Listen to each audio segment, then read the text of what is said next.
Buenos días, estudiantes. Bueno, en el siguiente video vamos a analizar algunos conceptos que quedaron muy sueltos en nuestras clases presenciales. Vamos a dar cierre al primer periodo académico, englobando todo lo que se relaciona a la termodinámica. En clase vimos algunas ecuaciones que nos servían como regla para la conversión y para el traspaso de las escalas de temperaturas.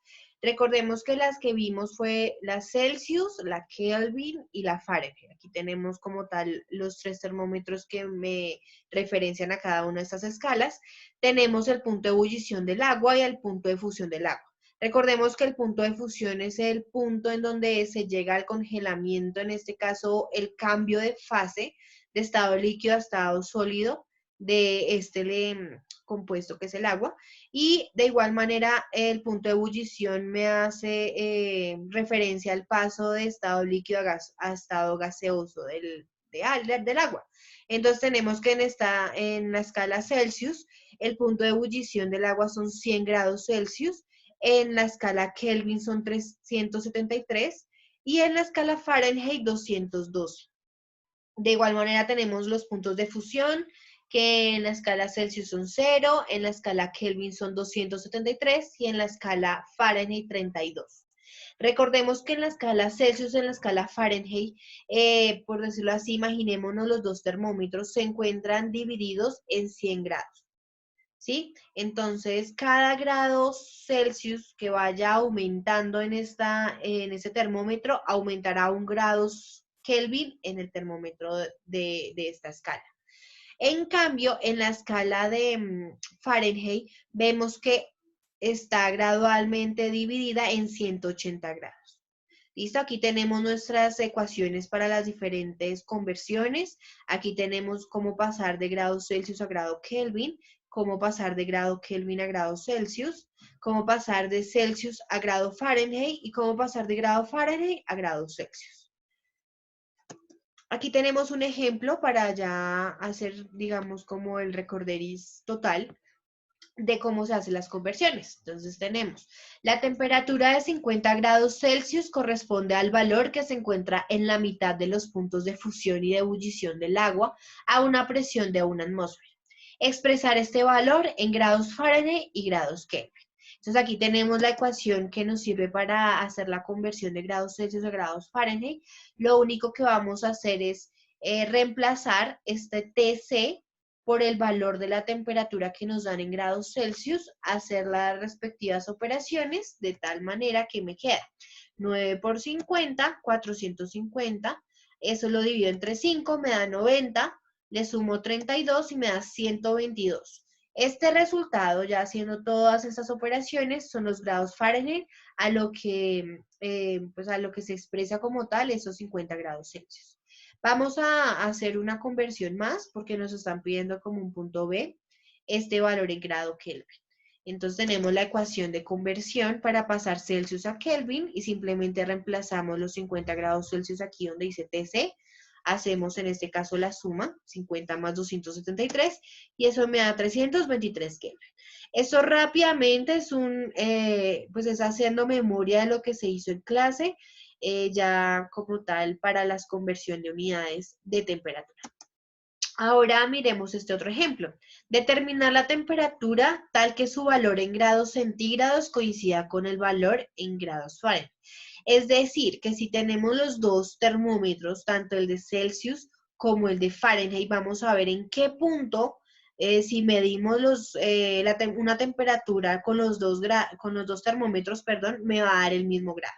Entonces, para eso utilizamos la ecuación de conversión de Celsius a Fahrenheit y lo que hacemos es reemplazar este TF por una TC para que nos queden en los mismos términos, porque la idea es verificar en qué punto en las dos escalas me va a dar lo mismo.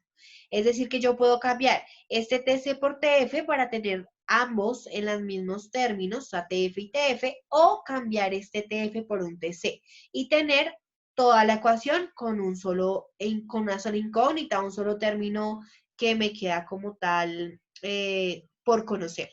En este caso cambié el TF por TC Y ahora voy a hacer, pues como en álgebra de noveno, vamos a solucionar esta ecuación que es una ecuación lineal. Entonces, lo que vamos a hacer, a verificar es que tengamos solo una incógnita y vamos a pasar a un lado las incógnitas y empezamos a despejar como tal TC. Entonces, de tal manera que este 32 que está sumando pasa a restar al otro lado de la igualdad. Luego, este TC que está sumando pasa al otro lado a restar. Y vamos ahora sí a solucionar, ya que tenemos aquí términos semejantes, esta resta de fraccionarios. De tal manera que me queda, aquí recordemos que aquí podemos colocar 1 sobre 1, de tal manera que puedo multiplicar en cruz y los dos denominadores. Es decir, que me queda 9 por 1, 9, menos porque estamos hablando de una resta, 5 por 1, 5, dividido en el denominador, que sería la multiplicación entre 5 y el 1 acá imaginario que pusimos, 5. Hacemos la resta para romper este paréntesis, me quedaría 4 y abajo pues quintos. Entonces, para poder despejar completamente esta TC, lo que vamos a hacer es cambiar ese fraccionario al otro lado del igual, de tal manera que me queda este 5 que estaba en el denominador, pasa al numerador, y el 4 que está en el numerador pasa al denominador. De esta manera. Lo que vamos a hacer ahora es que este 32 multiplica el 5 y luego se divide entre 4. Vamos a hacerlo por partes. En este caso, 32 por 5 es 160 y 160 dividido 4 es 40. Aquí el menos es el que queda como, pues se conserva, ¿sí? Por la ley de los signos, es decir que cuando en la escala Celsius me da menos 40 grados, en la escala Fahrenheit también son menos 40 grados. Ahora vamos a hablar un poco sobre el equivalente mecánico del calor. Entonces, para eso tenemos acá este dibujo. Este dibujo se llama un calorímetro. ¿Sí? Pues ciertos experimentos para analizar qué era el calor, porque a principios pues de hace muchos siglos, hace muchos años, se empezaba a analizar el calor tenía como una materia o era un objeto que se le asignaba y que por culpa de ese objeto, de esa materia que estaba ocasionando, que se estaba pues desarrollando o compartiendo, era que se aumentaba o se disminuía la temperatura. Les doy un ejemplo para que pues lo analicemos de esta manera, ¿sí? Pues se empezó a analizar, por ejemplo, que si yo ubicaba un taladro en una lámina metálica y lo dejaba bastante tiempo ahí funcionando el taladro, lo que pasaba es que esa lámina metálica empezaba a aumentar su calor, se empezaba a calentar. Entonces, si yo pensaba el calor como algo, como un elemento que tenía materia, lo que pasaba es que después de cierto tiempo de estar unido como tal el taladro con la lámina metálica, el calor hacía que toda la masa del taladro se le pasara a la lámina metálica, haciendo que el taladro perdiera su materia. Sí, lo que pues uno se da cuenta es que eso no pasa, sí, lo que simplemente sucede es que hay una transferencia de calor. Entonces, pues a mediados como de esa misma época, para quitar, digamos, ese concepto de que el calor era un objeto que tenía la capacidad de tener materia, empezamos a ver este tipo de experimentos. Entonces teníamos un cilindro en el cual estaba completamente aislado. Adentro teníamos líquido, una sustancia que por lo general era agua. Teníamos aquí como tal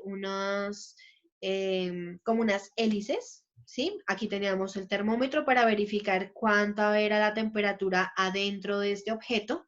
Y lo que pasaba es que aquí amarraban con medio de una pita, digamos, amarraban una masa, ¿sí? Entonces la idea es que al soltar esta masa, lo que pasaba es que se empezaba a desenrollar de acá.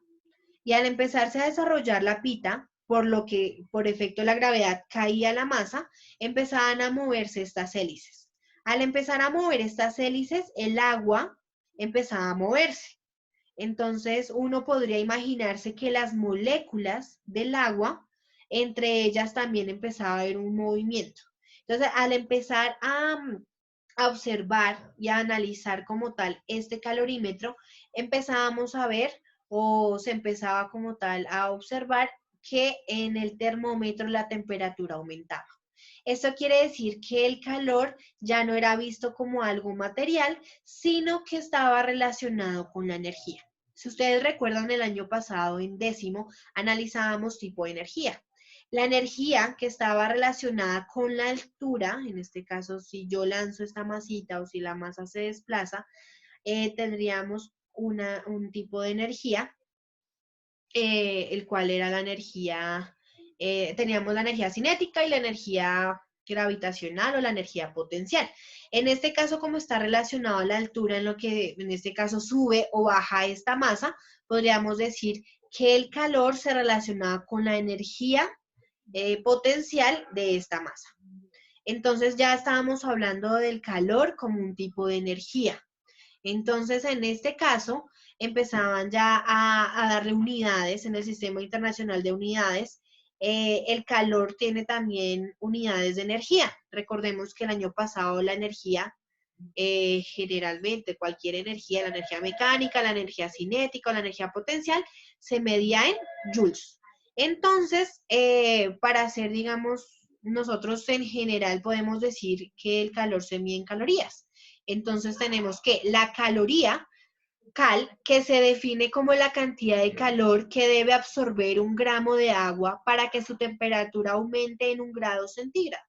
Entonces, cada gramo, ¿sí? Para aumentarle 1 grado centígrado, entonces necesitaríamos 4.186 joules, ¿sí? Que eso es la energía necesaria para aumentar 1 grado centígrado a 1 gramo de agua. Ahora aquí tenemos la relación entre el calor suministrado y el aumento de la temperatura para una masa constante de sustancia.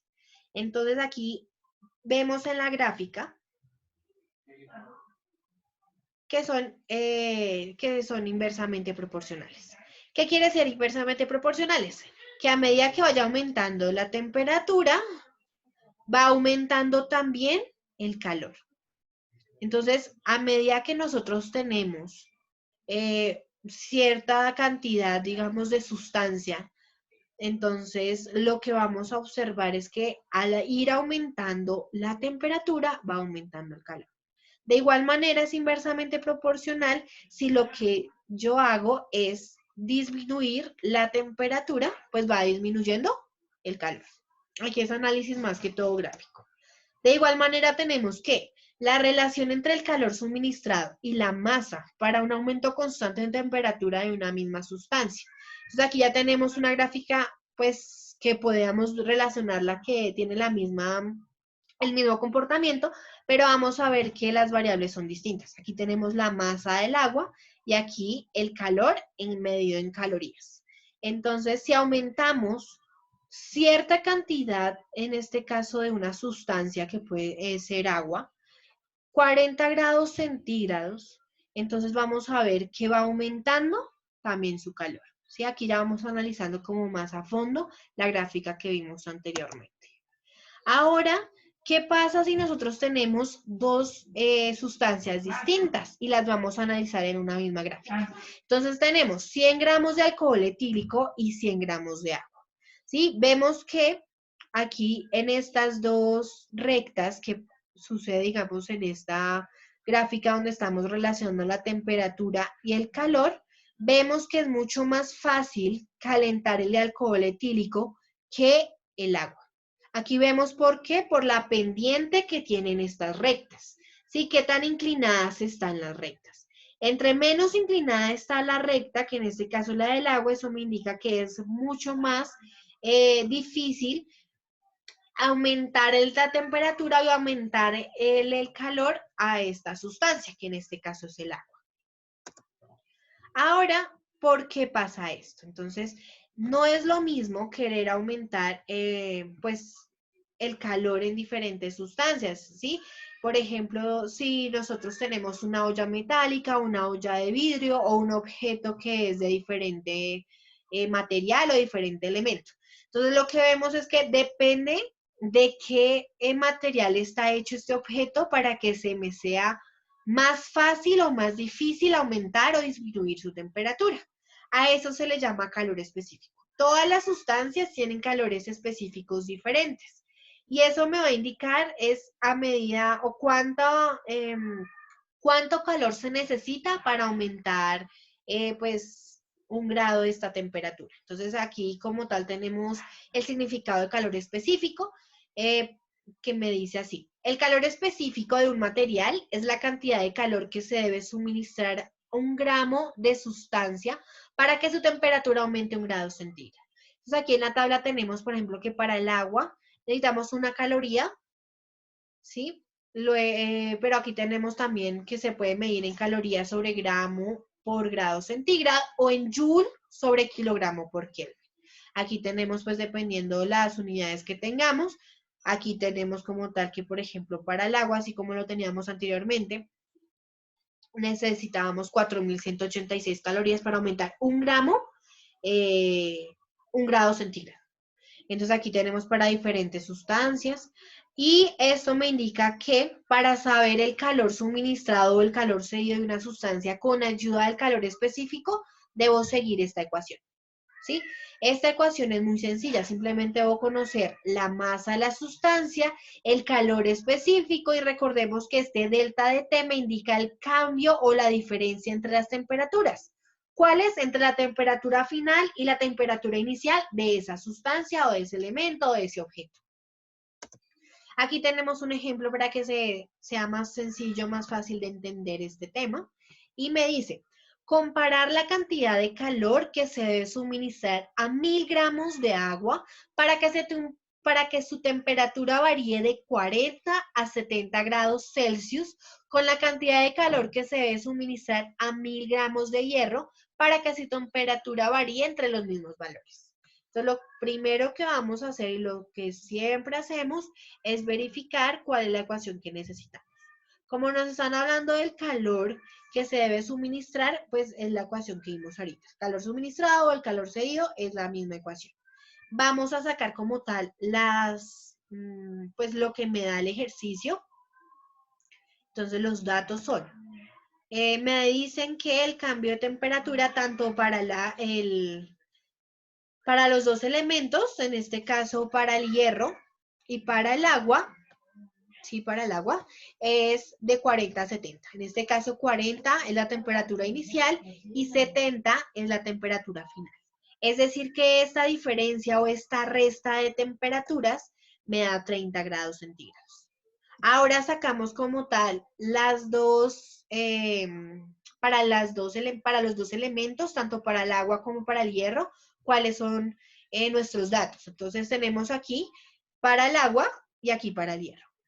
Para el agua tenemos que la masa son 1.000 gramos y que el calor específico para el agua es 1 caloría sobre gramo por grado Celsius. En cambio, para el hierro, aparte pues de que es la misma masa, el calor específico es 0,12 calorías sobre gramo por grado Celsius. Siguiendo la ecuación, aquí para calor, en este caso suministrado, y simplemente reemplazamos. Entonces tenemos la masa del agua, que son 1.000 gramos, el calor específico del agua y el cambio de temperatura que ya lo habíamos calculado ahorita de primeras. Y simplemente pues multiplicamos 1.000 por 1 por 30, eso pues cancelamos las unidades para saber qué unidades tiene en este caso el calor, que son calorías, y me dice que son 30.000 calorías. Esto es para el agua. Vamos ahora a ver el calor suministrado para el hierro. Entonces, tenemos la misma ecuación. Ahora vamos a reemplazar cada uno de los valores. Tenemos la masa del hierro, el calor específico del hierro y el cambio de temperatura, que es la misma para ambos casos. Cancelamos las unidades, me queda también en calorías y haciendo toda la multiplicación me quedan 3.600 calorías. Ahora vamos como tal a comparar estos dos valores. Al comparar estos dos valores observamos que aún cuando se trata de la misma masa y del mismo aumento de temperatura, en el caso del hierro se requiere menor cantidad de calor. Sí, eso lo podemos observar o nosotros nos podemos dar cuenta, por ejemplo, cuando cocinamos, cuando nuestra mamá cocina, que la olla se va a calentar mucho más rápido que, por ejemplo, una olla con agua. Sí, se calienta mucho más rápido el metal o el hierro en este caso que la sustancia que tengamos adentro, que en este caso cuando hervimos agua, nos podemos dar cuenta de este ejercicio. Bueno, para seguir ya hablando sobre nuestra parte de termodinámica, vamos a hablar del equilibrio térmico. Para eso vamos a ver un ejemplo, vamos a imaginarnos cuando nos toman la temperatura con un termómetro de mercurio. Sí, generalmente en los hospitales o cuando nos sentimos enfermos en casa, nos ponemos el termómetro debajo del brazo, sí, en la axila, y esperamos cierto tiempo hasta que el termómetro nos pueda arrojar el valor a qué temperatura nos encontramos. ¿Por qué esperamos cierto tiempo hasta que el termómetro nos pueda dar el valor de la temperatura corporal? Porque lo que estamos esperando es ese equilibrio térmico en el que el termómetro va a tener nuestra misma temperatura. Así pasa con todo. Si nosotros sacamos, por ejemplo, una olla, sí, que en el momento que hirvió, la vamos a sacar a la mesa del comedor, un ejemplo, va a pasar cierto tiempo, puede ser bastante, puede ser menos, dependiendo en qué ciudad nos encontremos, hasta que la olla tenga la misma temperatura del ambiente, ¿sí? Todo esto porque todos los elementos que están en contacto, que no estén pues expuestos, digamos, a una pared térmica que los esté separando, van a llegar a un equilibrio térmico. El equilibrio térmico está dado por esta ecuación que vemos acá, que se llama calor absorbido igual al calor cedido, pero en valor negativo. Aquí pasa lo mismo un poco si hacemos la analogía con la fuerza, con la tercera ley de Newton, que es la de reacción y acción, ¿sí? Que es la misma fuerza que recibimos, pero en sentido contrario, aquí pasa lo mismo. El calor que absorbe un cuerpo es el mismo calor que cede el otro, pero en sentido contrario. ¿Quién absorbe calor y quién cede calor? Entonces, el objeto que cede calor es el objeto que tiene más alta temperatura. Y el que absorbe calor, por lo tanto, es el que tiene una menor temperatura. Vamos a ver este ejemplo numérico para poder utilizar esta ecuación. Dice, para calcular el calor específico del plomo, se toma una pieza de 100 gramos de dicho metal a temperatura de 97 grados Celsius y se introduce en 200 centímetros cúbicos de agua a 8 grados Celsius contenidos en un vaso de icopor, el cual es aislante. Una vez agitada el agua con la pieza de metal en su interior, la temperatura se estabiliza en 9,4 grados Celsius. Calcular el calor específico del plomo. Entonces nosotros ya conocemos cómo se calcula el calor cedido, el calor suministrado, con la ecuación que vimos en el ejemplo anterior. Y vamos a sacar todos los datos del ejercicio. Entonces tenemos el volumen del agua, que son 200 centímetros cúbicos. Tenemos que, para poder mirar, digamos, desde la ecuación de calor, necesitamos en la masa. Entonces, recordemos un poquito que la densidad del agua es 1 gramo sobre centímetro cúbico. La ecuación de densidad es masa sobre volumen. Como lo que yo necesito es la masa, entonces aquí, haciendo el despeje de la masa, el volumen que está dividiendo pasa a multiplicar. Entonces aquí pues reemplazamos con los valores, hacemos el despeje, me queda 1 gramo sobre centímetro cúbico por 200 centímetros cúbicos es igual a la masa. De esta manera cancelamos los centímetros cúbicos, me da la masa en gramos.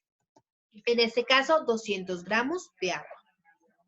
Teniendo ya la masa, miro que el calor específico del agua es 1 caloría sobre gramo por grado centígrado. Y tenemos que el cambio de temperatura para el agua es temperatura final, que en este caso se dio hasta 9,8 grados Celsius, y la temperatura inicial del agua eran 8 grados Celsius. Hacemos la respectiva operación y me queda que el cambio de temperatura es 1,4 grados Celsius. Ahora sí, utilizando nuestra ecuación de calor, tenemos que reemplazar en este caso la masa del agua, 200, el calor específico 1 y el cambio de temperatura 1,4. Hacemos la respectiva multiplicación, 200 por 1 por 1,4. Cancelamos las unidades, que en este caso cancelamos gramos y cancelamos grados centígrados. Y el resultado, que en este caso es el calor absorbido, ¿sí? Porque era el que tenía menor temperatura, son 280 calorías. Ahora vamos a analizar con el plomo para poder mirar cuál es el calor específico de este elemento. Entonces tenemos que la masa de plomo son 100 gramos, que la ecuación para calcular el calor suministrado es masa por calor específico por el cambio de temperatura. El cambio de temperatura para el plomo, recordemos que este sería en el equilibrio térmico, en esta temperatura quedó tanto el agua como el plomo, o sea, la temperatura final, y la temperatura inicial del plomo, que era la mayor, son 97 grados Celsius. Como el objeto que tenía mayor temperatura fue el plomo, en este caso, este fue el objeto o el material que cedió calor. Entonces, vemos que el calor que es cedido, por decirlo así, utilizando la misma ecuación para calor suministrado de la masa por el calor específico del plomo por el cambio de temperatura. En este caso, esta resta me da menos 87,6 grados Celsius. Ahora tenemos que por el equilibrio térmico, el calor absorbido es igual a menos el calor cedido. Entonces, teniendo en cuenta esta relación, vamos a reemplazar este calor cedido, ¿sí? Este menos pasaría para este lado. Entonces me quedaría el calor cedido es igual a menos el calor absorbido. Entonces, de tal manera que la ecuación me queda escrita de esta forma. Y puedo ya, ahora sí, en este caso ya tenemos el calor absorbido, que son 280 calorías, y el calor cedido simplemente es el mismo valor, pero en sentido contrario, o sea, negativo. Entonces aquí hacemos el reemplazo y luego vamos a despejar el calor específico del plomo, que es la incógnita inicial del ejercicio. Entonces tenemos que 100 y el menos 87,6 están multiplicando al calor específico, pasan a dividir, hacemos la operación común y corriente y me queda que el calor específico del plomo es 0,032 calorías sobre gramo por grado centígrado. Listo. Bueno, espero que haya quedado claro como tal todo lo relacionado al calor, cómo calcular el calor suministrado, el calor cedido y cómo analizamos el equilibrio térmico. Ahora vamos a hablar, a recordar cómo analizábamos la expansión térmica, ¿sí? De sólidos y líquidos. Entonces, recordemos que teníamos la expansión lineal, la expansión superficial y la expansión volumétrica.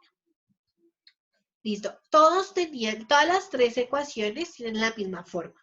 Tienen un coeficiente de expansión, tienen la magnitud inicial y el cambio de temperatura. ¿Sí? Para la longitud es un alfa. Para la superficie, para áreas, es beta, que beta es 2 veces alfa. Y para la volumétrica o para el volumen es gamma, que gamma es 3 veces alfa. Recordemos que en clase nosotros analizábamos que cuando hablábamos de longitudes hablábamos en una sola dimensión, cuando hablábamos de superficie hablábamos de 2 dimensiones, por ejemplo, base por altura de un cuadrado, de un rectángulo, y cuando hablábamos de volumen, por ejemplo, un cubo, hablábamos que tiene 3 dimensiones, base, altura y profundidad. Por eso podíamos analizar cuántas veces alfa dependiendo de cuántas dimensiones estábamos relacionando. Aquí tenemos, digamos, si aumentábamos la temperatura, aumentaba como tal la longitud del objeto. Si aumentábamos la temperatura, aumentaba el área del objeto. Y si aumentábamos la temperatura, aumentaba el volumen del objeto. Aquí tenemos como tal las diferentes unidades o coeficientes para cada una de las sustancias. Aquí teníamos estas coeficientes de dilatación cúbicas cuando todos estos elementos estaban líquidos. ¿Sí? Aquí utilizamos ya el gamma completamente. Entonces vamos a hacer un ejemplo. Bueno, los ejemplos los tenemos en el cuaderno. Y pues yo creo que ese tema lo repetimos demasiadas veces y podíamos ya analizarlo completamente. Ahora vamos a analizar todo lo correspondiente a los gases ideales. Entonces teníamos dos leyes que en química también se ven, que es la ley de Boyle y la ley de Gay-Lussac, ¿sí? La ley de Boyle me indica que a temperatura constante, la presión que se ejerce sobre determinada masa de gas es inversamente proporcional al volumen que dicha masa ocupa. Entonces, en este caso tenemos la ecuación de esta ley, que era presión por volumen iniciales igual a la presión y volumen finales. La ley de Gay-Lussac me indica la presión constante, a presión constante, el volumen que ocupa determinada masa de gas es directamente proporcional a la temperatura medida en Kelvin. En este caso tenemos la ecuación para esta ley que me indica volumen inicial sobre temperatura inicial es igual al volumen final sobre temperatura final. Estas dos ecuaciones las vamos a tener muy en cuenta cuando lleguemos al momento de analizar los procesos termodinámicos. Sí, que eso también hicimos como tal la relación y desde las gráficas de presión versus volumen que hicimos en clase. Ahora tenemos un ejemplo de acuerdo, digamos, a esto. Entonces tenemos que un depósito que contiene gas propano tiene un volumen de 500 metros cúbicos a una presión de 4 atmósferas. Determine cuántos cilindros de 200 litros de capacidad a presión de 2 atmósferas y a la misma temperatura se podrían llenar con la masa de gas contenida en el depósito.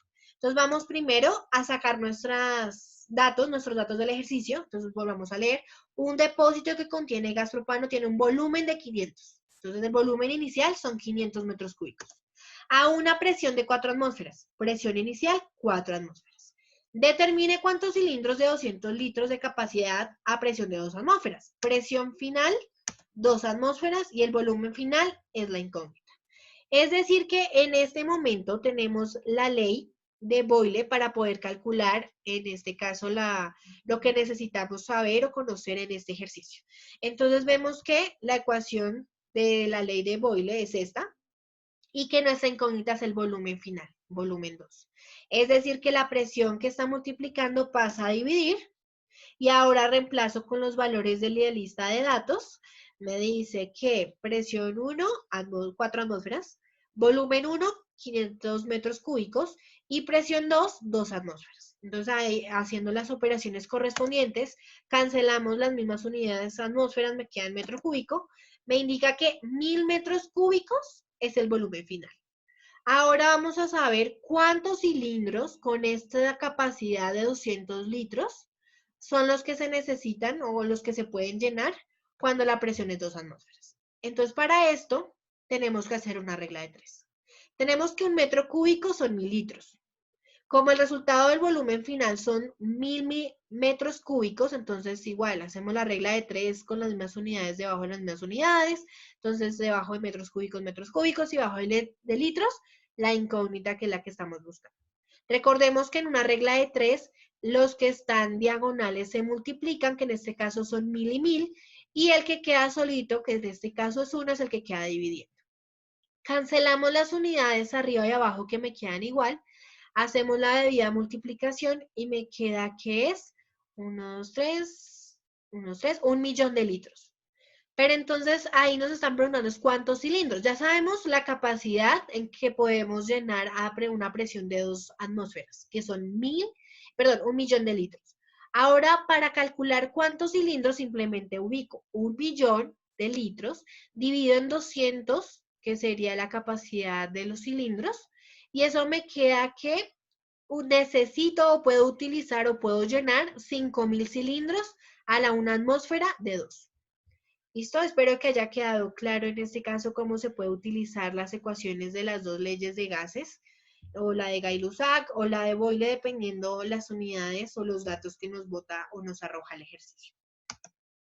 Ahora vamos a hacer memoria y a resumir la ley de los gases ideales. Recordemos que ustedes lo conocen como profesores vagos no revisan tareas. Y a mí me gusta más patos volando es igual al número de ratas trotando. Bueno, aquí tenemos como tal nuestra ecuación de estado de los gases ideales. Tenemos que, dependiendo de cuáles son las unidades del presión y del volumen, utilizamos esta constante para los gases. Si tenemos en este momento la presión en pascales y el volumen en metros cúbicos, utilizamos esta constante de los gases. Pero si nuestra presión está en atmósferas y nuestro volumen en litros, debemos utilizar esta constante de los gases. Ahora, ya para completar como tal esta fase, digamos, de la temática, aquí nosotros podemos hablar que un mol son 6,02 por 10 a la 23 moléculas. Este numerito, 6,02 por 10 a la 23, es el mismo número de Avogadro. Aquí lo tenemos. ¿Y cómo podemos nosotros relacionar el número de moles con el número de Avogadro con esta ecuación? Esta ecuación me indica que si yo quiero calcular el número de moles, debo saber cuántas moléculas y el número de Avogadro para poderlo calcular en un gas, digamos, confinado en un cilindro.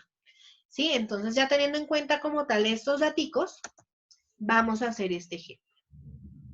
Me dice, una cantidad de gas ocupa un volumen de 190 litros en las condiciones ambientales de presión y temperatura de Bogotá, 15 grados centígrados y 0,74 atmósferas. Determinar. A. El volumen que ocupa esa cantidad de gas a una atmósfera de presión y 35 grados centígrados de temperatura. Y B. El número de moles y el número de moléculas del gas. Entonces, para hacer esta operación, lo primero que siempre hacemos en física es sacar nuestro listado de datos.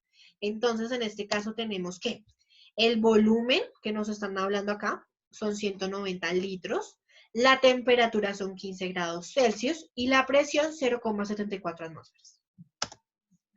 Recordemos que cuando estamos hablando de los gases ideales, la temperatura obligatoriamente la tenemos que tener en una unidad de Kelvin. No podemos utilizar Celsius o Fahrenheit, siempre tenemos que tener, conocer esa temperatura en Kelvin porque pues es como la escala universal de temperatura. Entonces recordemos que para pasar Celsius a Kelvin sumamos 273, es decir que la temperatura que vamos a utilizar en nuestra ecuación es 288 Kelvin. Ahora, como nuestro volumen está en litros y nuestra presión en atmósferas, esa es la constante de gases que vamos a utilizar. Tenemos nuestra ecuación. Profesores vagos no revisan tareas. Entonces, vemos que nuestro listado de datos, la incógnita es el número de moles. La cantidad de gas que estamos analizando es desconocido. Entonces, como tenemos todos los demás datos, vamos a despejar esta ecuación. Es decir, que esta R y esta T, que está multiplicando como tal al número de moles, pasan a dividir. Entonces me queda expresada esta ecuación de esta manera. Entonces ya vamos a reemplazar por los valores del listado de la ecuación. Me queda expresado de esta manera. Tengo la presión, tengo el volumen, tengo R y tengo la temperatura. Al hacer las debidas multiplicaciones y divisiones, me queda, bueno, cancelando las unidades, me queda que son moles, lo que realmente necesito, y me queda que el resultado es 5,95 moles. Ya teniendo en cuenta, hasta ahora no he solucionado ni el A ni el B. Solamente he calculado cuál es la cantidad de gas que estamos analizando en este sistema. Ahora sí vamos a la pregunta A. El volumen que ocupa esa cantidad de gas a una atmósfera de presión y a 35 grados Celsius de temperatura. Entonces debo hacer otra vez como este mismo análisis, pero ya a una presión diferente y a una temperatura distinta. Entonces aquí tenemos los datos del ejercicio, temperatura de 35, presión de una atmósfera. Tenemos que obligatoriamente tener la temperatura en Kelvin, hacemos su conversión, que es sumándole 273 grados, y utilizando la misma ecuación, profesores vagos no revisan tareas, lo que hacemos es despejar la incógnita o el dato que no nos da o no nos arroja el ejercicio. En este caso tenemos N, tenemos T, tenemos P, tenemos en este caso todo y nos hace falta el volumen. ¿Por qué solamente nos falta el volumen? Porque recordemos que R es una constante, en este caso como también es atmósferas, entonces utilizamos esta misma R. Y nos vamos a dar cuenta que el volumen nos lo va a arrojar en litros. Entonces, como la incógnita es el volumen, presión que está multiplicando pasa a dividir, me queda expresado de esta forma. Reemplazamos con los valores con el listado de datos, hacemos la multiplicación, cancelamos las unidades y me indica que el volumen son 150,27 litros. Ya tenemos como tal pues el volumen que ocupa esa cantidad, esa presión, esa temperatura determinada. Ahora vamos para la pregunta B, el número de moles y el número de moléculas del gas. Ya sabemos que el número de moles son 5,97. Utilizando la ecuación con el número de Avogadro, que es 6,02 por eso las 23 moléculas, podemos calcular fácilmente cuántas moléculas hay en esta cantidad de gas. Entonces, recordemos la ecuación que me relacionan estas dos cantidades, que es el número de moléculas sobre el número de Avogadro, me da el número de moles, pero como la incógnita es el número de moléculas, esta Na, que es el número de Avogadro, está dividiendo, pasa a multiplicar, queda expresado de esta forma, reemplazo por los valores, realizo la operación y me queda que en 5,95 moles de este gas hay 3,580, bueno, por ahí podemos decir 3,6 por 10 a la 24 moléculas. ¿Sí? Son bastantes, recordemos que pues el gas, digamos, que estamos analizando, sus moléculas están en movimiento, ¿no? Entonces, bueno, ahí ya tenemos como tal este ejemplo que nos encierra todo lo de los gases ideales.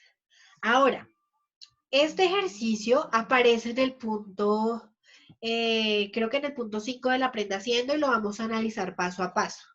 Tenemos el enunciado, me dice, un recipiente cúbico cerrado herméticamente y de 20 centímetros de lado contiene 3 veces el número de Avogadro de moléculas a una temperatura de 20 grados Celsius. Calcule la fuerza que el gas ejerce sobre una de las paredes del recipiente. Aquí vamos a utilizar lo que acabé de explicar y el último tema que vimos en décimo, cuando vimos presión. Entonces, bueno, vamos a hacer, pues a recordar paso a paso, vamos a analizarlo y tenemos lo siguiente. Listo. Entonces, sacamos como tal el primer dato del ejercicio. Voy a bajar un poquito acá.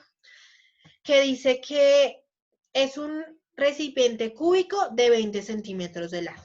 ¿Qué quiere decir? Que es un recipiente cúbico que su volumen es el lado a la 3 o lado por lado por lado, que es exactamente lo mismo. En este caso podemos calcular fácilmente su volumen, que sería 20 a la 3, me da 8.000 centímetros cúbicos. Pero recordemos que nosotros no utilizamos centímetros cúbicos, sino metros cúbicos en la ley de los gases ideales. Entonces, para eso, hacemos la regla de 3. Un metro cúbico son 1.000.000 de centímetros cúbicos. Hacemos la respectiva operación, que serían diagonales dividido en el número que queda solito. Me queda expresado de esta manera. Al cancelar las unidades, puedo pasar efectivamente a metros cúbicos. Multiplico, divido, me queda 8 por 10 a la menos 3. Recuerden que eso lo puedo expresar como 0,008 metros cúbicos. ¿Sí? O en notación científica o en notación numérica, pues de las dos formas estaría correcto el ejercicio. Ya teniendo el volumen en las unidades que necesito, en las unidades correctas, puedo ya seguir leyendo el ejercicio, seguir sacando los datos que están como tal inmersos en el texto. Ahora me dice que contiene 3 veces el número de Avogadro. Entonces yo puedo decir que N es igual a 3Na. ¿Por qué? Porque N mayúscula es el número de moléculas, Na es el número de Avogadro. Aquí simplemente estoy pasando esta frase en ecuación. Ahora vamos a mirar cuántas moléculas es eso. Entonces recordemos la ecuación del número de moles es igual al número de moléculas sobre el número de Avogadro, haciendo el reemplazo con la ecuación que tengo aquí antecitos de esta, N es igual a 3Na. Puedo cancelar los Na y me queda que estamos hablando solamente de 3 moles. Es decir, que ya tengo N minúscula, que es el N, pues el número de moles. Seguimos leyendo el ejercicio. A una temperatura de 20 grados Celsius. Recordemos que la temperatura obligatoriamente la debo tener en kelvins. Hago la debida conversión, me queda 293 kelvin. Ahora, pues verificando que tenemos el volumen en metros cúbicos y el volumen en metros cúbicos, obligatoriamente voy a utilizar esta constante de los gases. Tengo la ecuación, profesores vagos no revisan tareas, verifico que mi incógnita como tal es la presión, es decir, que el volumen que está multiplicando pasa a dividir, me queda expresado de esta forma, reemplazo con los datos con las unidades correctas, miro que, aquí miren, acá ya tenemos que es 8,314 Joule sobre mol por Kelvin. Para poder cancelar las unidades y saber en qué me da la presión, recordemos que Joule se puede expresar como pascales por metros cúbicos. Entonces, haciendo la cancelación de unidades, efectivamente la presión me da en pascales. Hago la multiplicación, la división, y me indica que la presión de este recipiente cúbico que estábamos mirando es 913.500 pascales.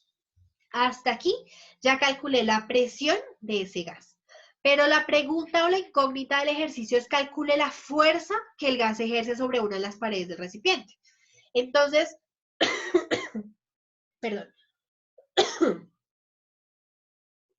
estamos hablando de que ya no nos interesa el volumen, sino una de las paredes. Es decir, que nos están importando es el área. Recordemos que el año pasado, a finales del cuarto periodo, vimos que la presión es igual a fuerza sobre área. Ya conocemos un lado de la caja cúbica, que son 20 centímetros cúbicos. Como estamos hablando de una sola cara, de una sola pared, estamos hablando del área. El área es 2 veces el lado, ¿sí? Como estamos hablando de un cuadrado, sería lado por lado, o lado al cuadrado. En este caso son 400 centímetros cuadrados. Entonces, ya teniendo el área, hacemos la conversión porque recuerden que la fuerza está medida en newtons y newtons tenemos inmerso metros, entonces no nos sirve tenerlo en centímetros, entonces pasamos a metros cuadrados, esta área. Entonces recordemos que un metro cuadrado son 10.000 centímetros cuadrados. Hacemos la regla de 3, multiplicamos en cruz, etcétera. Nos indica que me queda 0,04 metros cuadrados. Ese es el área de una de las paredes de esta cajita cúbica. Tengo la presión, tengo el área. Utilizo la ecuación de presión es igual a fuerza sobre área. Despejo la fuerza. Área está dividiendo, pasa a multiplicar. Reemplazo con los valores que ya tengo. Y puedo como tal hacer la multiplicación y me dice que la fuerza es 36.540 newtons. Así se realiza paso a paso. Espero que me hayan entendido cómo se realizaría el punto 5 de la pregnacimiento del autor. Ahora, para finalizar como tal toda esta parte de la termodinámica, vamos a situarnos en los procesos termodinámicos. Recordemos que hay 4 procesos termodinámicos importantes: el adiabático, el isotérmico, el isométrico y el isobárico. El adiabático es cuando no hay transferencia de calor, ¿sí? Esta ecuación que estoy acá señalando con el mouse sobre la pantalla es la primera ley de la termodinámica. Me indica que el cambio de energía interna es igual al calor suministrado menos el trabajo realizado. Si nosotros aquí estamos observando, lo que tenemos es un cilindro con un émbolo móvil, ¿sí? Como una jeringa. Entonces estamos viendo que si se desplaza ese émbolo, hay trabajo. Recordemos que cuando estamos hablando de trabajo, que en mecánica clásica, era que si yo empujaba una caja y la caja se desplazaba, había trabajo. Entonces debe haber una fuerza y debe haber un desplazamiento.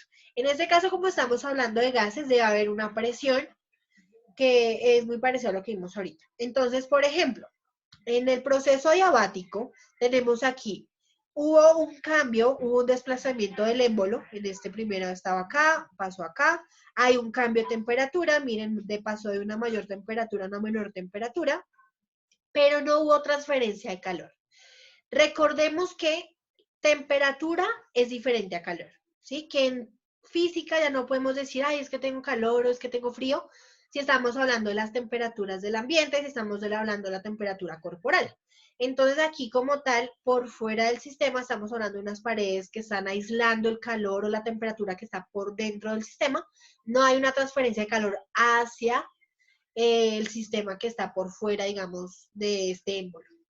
Entonces la energía interna estaría resumida como el cambio negativo del trabajo, ¿sí? Entonces vemos que la energía interna del sistema estaría dado solamente por el trabajo, por el desplazamiento del émbolo. En el proceso isotérmico tenemos una temperatura constante y vemos que si existe una temperatura constante, el cambio de energía interna es cero. Si el cambio de energía interna es cero, podemos nosotros igualar el calor y el trabajo. el calor suministrado con el trabajo realizado por el émbolo. Entonces, ¿qué estamos viendo? Que si al expandirse el gas que está dentro de este cilindro, ¿sí? Vemos que aquí el émbolo se trasladó porque el gas que estaba en esta parte se expandió, el sistema absorbió calor. Ahora, tenemos en el proceso isométrico que el volumen permanece constante, es decir, que no existe como tal un desplazamiento de nuestro émbolo. Si no hay desplazamiento, no hay trabajo. ¿Eso a qué se resume? Que el calor es igual al cambio en la energía interna. O sea, aquí tenemos como tal igual el mismo sistema, aquí está absorbiendo calor, pero el sistema o el émbolo como tal no se está desplazando. El último proceso termodinámico es el proceso isobárico, en el cual la presión permanece constante. Sí, se produce una variación en el volumen y por ende el sistema puede realizar trabajo o se puede realizar trabajo sobre él. Es el único proceso termodinámico el cual utiliza toda la primera ley de la termodinámica. Bueno, aquí tenemos como tal los diagramas presión-volumen de los 4 sistemas que acabamos de ver. El proceso isocórico es el mismo isobárico. Aquí tenemos el adiabático, el isotérmico y este es el último que es el isométrico. Perdón. Aquí tenemos cuando el trabajo que realiza como tal es igual a la energía, al cambio de la energía interna. Aquí tenemos cuando el volumen es constante. Aquí tenemos cuando la presión y el volumen varía, pero la temperatura permanece constante. Aquí cuando la presión permanece constante. ¿Sí? Aquí es como un resumen ya en los diagramas de presión y volumen de lo que acabo de explicar anteriormente. Bueno, aquí tenemos un ejemplo de cómo se utilizan como tal estos 4 procesos termodinámicos en un ejercicio, utilizando de igual manera la ley de Boyle y la ley de Gay-Lussac. Entonces tenemos que en la figura, en este gráfico, se muestra un diagrama PV en el que se representan 2 procesos, A y B, a los que se somete un gas para pasar del estado 1 al estado 2. Determine las variables de estado en los estados 2 y 3. El proceso en el que se realiza mayor trabajo sobre el gas, el proceso en el que es mayor el incremento de energía interna y el proceso en el que el sistema absorbe más calor. Entonces vamos a analizar como tal la gráfica como tal. Entonces aquí tenemos el A, que me dice que analice las variables de estado en los estados 2 y 3. Entonces en el estado 2 y 3 vemos que pasa del 1 al 3 y del 1 al 2. ¿Sí? O sea, tenemos como tal 2 procesos aquí analizados. El adiabático y el isotérmico. Entonces vamos como tal a analizar. En el proceso del 1 al 3 me indica que del 1 al 3 es un proceso isotérmico, es decir, que la temperatura permanece constante. Extraemos los datos de la gráfica, vemos que la presión 1,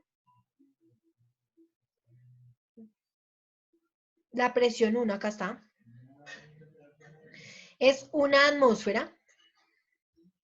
El volumen 1 son 6 litros y el volumen 3 son 2 litros. ¿Sí? Como es un proceso termodinámico, utilizamos la ley de Boyle, perdón.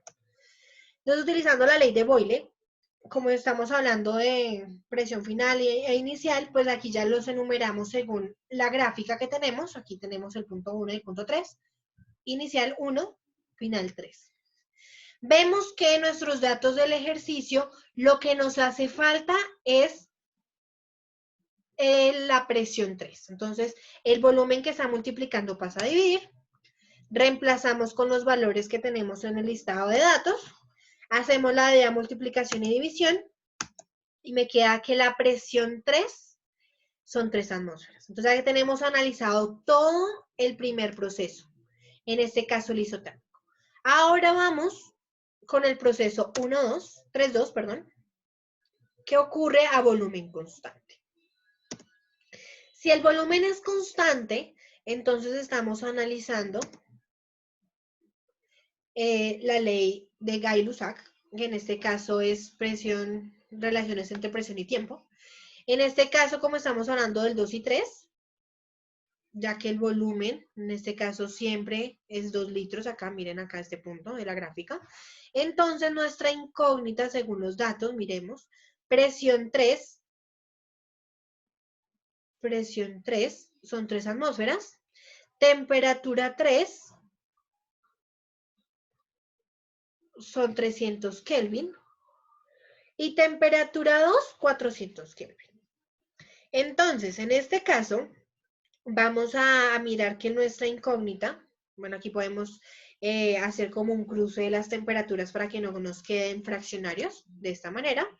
Y vemos que la incógnita en este caso es la presión 2. Es decir, que la temperatura 3 que está multiplicando pasa a dividir. Reemplazamos con los valores de nuestro listado de datos. Hacemos la multiplicación y división respectivamente. Y puedo analizar que la presión en el punto 2 es 4 atmósferas. ¿Sí? Entonces ya analizamos como tal el proceso isotérmico diabático visto en este diagrama PB. Ahora vamos para la pregunta B. El proceso en el que se realiza mayor trabajo sobre el gas. Entonces, recordemos que el trabajo es cuando se desplazaba el émbolo en el C-cilindro. En este caso, el área comprendida bajo la curva. Entonces, si nosotros analizamos el área que hay acá abajito del proceso isotérmico y el área que hay aquí abajito de la curva de rojo, que es el proceso adiabático, observamos que en los dos procesos A y B el gas se comprime y que el trabajo realizado sobre el gas es mayor en el proceso B. ¿Por qué? Porque está a una mayor altura y el área es, digamos, base por altura. Entonces, en este caso vemos que el área barrido o el área comprendido debajo de esta curva es mayor que el de la curva del isotérmico. Ahí solamente es análisis gráfico, análisis, digamos, de cantidad, cuál es mayor y cuál es menor. El C, el proceso en el que es mayor el incremento de energía interna. Entonces aquí analizamos que, puesto que a través de los dos procesos, A y B, la temperatura aumenta en 100 Kelvin, el incremento de energía interna es igual en ambos casos. Recordemos que la energía interna depende tanto del trabajo como del calor suministrado. Y D, el proceso en el que el sistema absorbe más calor. Entonces aquí analizando estos dos, el sistema no absorbe calor en el proceso B, puesto que se trata de un proceso adiabático. Por tanto, el gas solo absorbe calor en el proceso A. Esto recordando un poquito lo que vimos ahorita en la tabla donde aparecían los 4 procesos termodinámicos. Espero que haya quedado mucho más claro, que los temas que no alcanzamos a ver en clase, pues debido a toda esta situación nacional y global, hayan quedado expuestos de tal manera que en los ejemplos haya quedado pues más claro todo el asunto. Entonces ya nos queda solamente prepararnos para la evaluación. La evaluación se va a realizar la otra semana. ¿Sí? Voy a evaluar los temas que se tocaron o que se analizaron en este video. Espero que pues las dudas que tengan, las preguntas que hayan nacido de este video me las envíen. Puede ser aquí por YouTube, me las escriban en los comentarios, me las pueden enviar al WhatsApp, me las pueden enviar al correo o por la misma plataforma del colegio, ¿sí? Yo intentaré lo más rápido posible pues solucionarles todas sus dudas o preguntas. Recuerden que hasta este viernes tienen plazo de enviarme las fotos de todo el Aprenda Haciendo, el cual solamente teníamos pendiente el punto 5 y el punto 6, los cuales están ya documentados y están ya aquí tratados en este video. Que tengan una feliz semana, un buen día y pues esperemos que las cosas se solucionen para vernos pronto. Que estén muy bien, niños.